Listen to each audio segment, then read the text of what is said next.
Di balkon kamar, Luna sedang berdiri sambil menikmati keindahan pemandangan di malam hari. Beberapa kali dia menghembuskan napasnya dengan berat. Mengapa? Dia sama sekali tidak bisa mengingat apapun yang diceritakan oleh Arga kepadanya. Arga itu selalu bercerita tentang awal pertemuan mereka berdua. Kemudian Luna yang tergila-gila kepada Arga sampai nekat menyatakan perasaannya duluan. Dan bagaimana setianya Arga selama menjadi kekasih Luna. Namun tidak ada sedikit pun Luna mengingat apapun yang dikatakan oleh Arga. Mengapa aku menjadi ragu untuk menikah dengan Arga? Keluh Luna. Dia menjadi berhayal. Andai saja ada seorang superhero datang untuk membawanya berlari dari pernikahannya nanti. Luna pun menepis hayalan konyolnya. Siap tidak siap, dia memang harus menikah dengan Arga. Selama 5 tahun ini pria itu begitu bersabar menunggu Luna untuk dapat mengingat dirinya. Setelah makan malam bersama keluarganya, malam ini Luna dan Selena sedang berada dalam perjalanan menuju suatu tempat. Selama Luna amnesia, Selena memang selalu berpura-pura terlihat menjadi seorang kakak tiri yang baik untuk Luna. Malam ini Selena mengajak Luna untuk pergi keluar. Wanita itu memang pandai bersandiwara, bersikap seolah-olah menjadi kakak tiri yang baik. Luna tidak sengaja menoleh ke sebuah halte bus. Tiba-tiba saja terlintas di dalam pikirannya ketika dia melihat seorang pria berbadan gemuk yang sedang duduk di sana. Walaupun badannya gemuk dan wajahnya pas-pasan, tapi bagi Luna pria tersebut cukuplah menarik. Sebenarnya siapa pria itu? Mengapa dia sering muncul di dalam pikiran aku? Gumam hati Luna. Kepalanya selalu merasa sakit jika dia harus memaksakan diri untuk bisa mengingat masa lalunya. Selama 5 tahun ini, dia merasa hidupnya sia-sia karena pikirannya seakan kosong. Dia tidak dapat mengingat sedikit saja tentang masa lalunya. Rupanya, Selena membawa Luna ke sebuah kafe. Dia hanya ingin memberikan kado spesial untuk Arga yang selalu menganggap dirinya sebagai seorang pemuas nafsu saja. Bagaimana kalau ternyata seorang wanita yang Arga cintai menjadi pemuas nafsu 3 orang pria dalam waktu semalam? Karena itulah dia sengaja memberikan minuman yang mengandung alkohol kepada Luna. Selena tersenyum puas ketika melihat Luna yang sedang menenggak minuman tersebut. Sementara dia hanya meminum jus jeruk saja. Lun, aku buru-buru banget nih. Aku lupa. Ada berkas penting ketinggalan di kantor. Gak apa-apa kan aku tinggal? Selena berpamitan kepada Luna untuk pergi duluan dari kafe tersebut. Luna menganggukkan kepalanya. Oh ya udah, tidak apa-apa kak. Biar nanti aku naik taksi aja. Selena menggelengkan kepalanya. Gak usah, nanti aku suruh sopir menjemput kamu. Kamu tunggu di depan kafe aja. Luna pun menganggukkan kepalanya. Iya kak. Setelah Selena pergi, Luna pun menenggak minumannya sampai habis. Namun entah mengapa tiba-tiba aja dia merasakan kepalanya sangat pusing. Kepalaku kenapa pusing sekali? Apa aku salah minum? Luna teringat dengan sopir pribadi yang akan dipanggil oleh Selena untuk menjemputnya. Karena Luna lupa tidak membawa ponselnya, dia pun berjalan keluar dari kafe dengan langkah sempoyongan. Ketika wanita itu sedang berdiri di depan kafe, dia dikejutkan dengan kehadiran 3 orang pria berbadan kekar. Mereka menyeret Luna, membawanya untuk masuk ke dalam mobil sedan berwarna merah. Mereka adalah pria yang udah dibayar oleh Selena untuk meniduri Luna secara rame-rame. Wah, orang bagus nih, ucap pria berbaju merah. Cantik. Ya, Ikut apa? Seorang pria berbaju kuning berkata seperti itu sambil menarik tangan Luna. Sementara pria yang satu lagi hanya terkekeh kegirangan. Luna walaupun mabuk berat karena minuman yang dia minum, kadar alkoholnya cukup tinggi. Dengan sisa tenaga yang dia punya, dia mencoba untuk memberontak. Lepaskan aku, kalian siapa? Jangan macam-macam padaku, aku akan melaporkan kalian kepada polisi. Namun ketiga pria tersebut masih saja bersikeras untuk menyedot Luna masuk ke dalam mobilnya. Dengan sekuat tenaga, Luna berusaha memberontak. Dia memberikan tendangan madonnya. Pas mengenai senjata mereka secara bergiliran. Ketiga pria itu mengerang kesakitan sambil memegang senjatanya yang terasa sangat linu. Luna segera berlari menyeberangi jalan.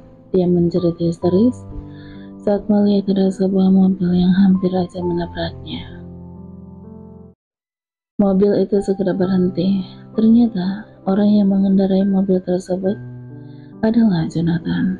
Pria itu memang sebenarnya udah berada di Indonesia hari ini. Dia tertegun ketika melihat seseorang yang sedang berdiri di depan mobilnya. Seorang wanita yang selama ini dia benci. Jonathan sangat menyesal jika dia tahu wanita yang hampir aja dia tabrak adalah seorang wanita yang masih berstatus sebagai istrinya itu.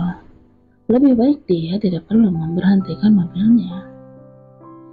Apakah dia harus menabrak wanita itu sekarang? Jika mengingat bagaimana kejamnya perlakuan Luna yang telah mencampakkannya, wanita yang udah dia lindungi sampai dia harus dijebak atas matinya seorang pria bernama Bima, membuat dia harus dijatuhi hukuman mati.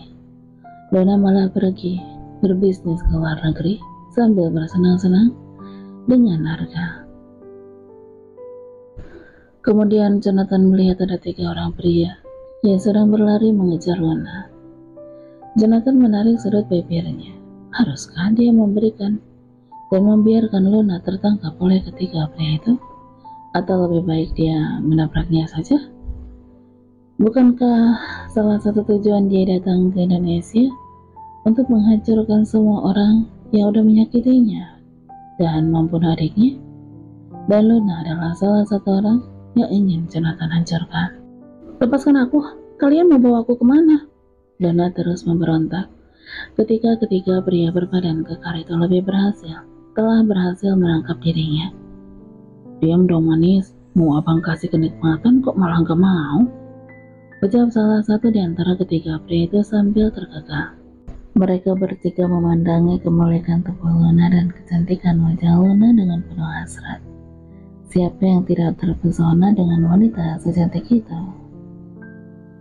Luna sangat geram sekali mendengarnya, namun dia tidak memiliki kekuatan untuk melawan mereka.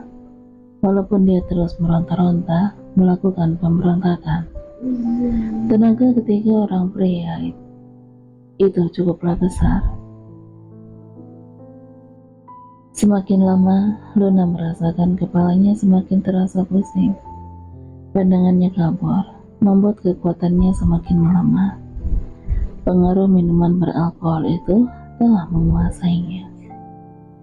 Sementara Jonathan, dia masih di dalam diamnya. Dia membiarkan Luna dibawa paksa oleh ketiga pria tersebut. Bahkan mereka telah berhasil membawa Luna secara paksa untuk masuk ke dalam mobil. Untuk apa dia peduli kepada wanita itu? 5 tahun yang lalu, Luna telah mencampakkannya. Wanita itu hanya menganggap dirinya sebagai seorang suami sampah. Bahkan dia tega mengingkari janjinya untuk mencari saksi bahwa Jonathan tidak bersalah sama sekali. Seandainya dia tidak melindungi Luna waktu itu, mungkin saja dia tidak akan berpenjara, dan mungkin saja adiknya tidak akan mati dibunuh.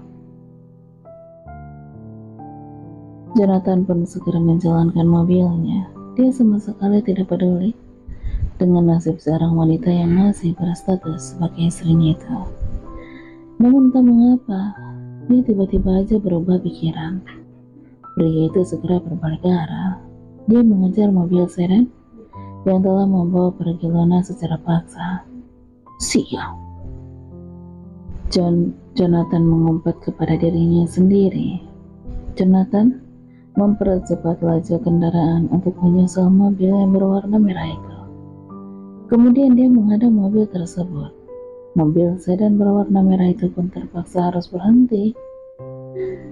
Kedua orang pria segera turun dari mobil. Dengan emosi, dia menggedor-gedor kaca mobil milik Jonathan. "Woi, keluar lo bangsat!"